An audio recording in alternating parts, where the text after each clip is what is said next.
A rude reminder that Christmas is just around the corner with a bit of the white stuff across northern parts of the British Isles. You would have guessed it from the temperatures that we've got today. We're still in the very mild category across many areas, but just take a look how those mild southwesterly winds give way to much colder northerly winds as we go through Saturday and Sunday. But it does look as though the mild air is likely to be back with us again just before Christmas arrives. But we are going to see some or feel some pretty cold nights over the weekend. Extensive and quite severe frosts at times, and then that mild air creeps back in again during Monday and Tuesday.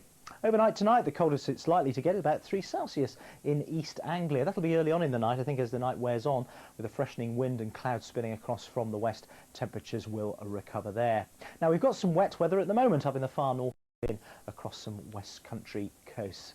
Now, tonight, it's this weather system coming in from the west will mean strengthening winds and also some heavy rain by morning into Northern Ireland and also northwestern parts of Scotland, with some more drizzly rain running up through the Irish Sea. That cold front will wriggle its way southwards during tomorrow, really the start of a change to that colder air that I mentioned earlier, with the return of brighter showery weather in the north of Scotland, perhaps even some sleety showers up over the Highlands. And it's going to be late in the day before this rain arrives in the southeast. Then on Friday, a bit of a mess as this little low tracks through. It's likely to bring a mixture of rain, sleet and snow to Scotland, Northern Ireland, also northern parts of England. For the rest of England and Wales, we'll find a band of quite heavy rain tracking eastwards, and then through Saturday and Sunday this little low darts down towards the Mediterranean, and it's behind that we get the run of really cold northerly winds. So the snow beginning to pile up over the Scottish mountains during Saturday.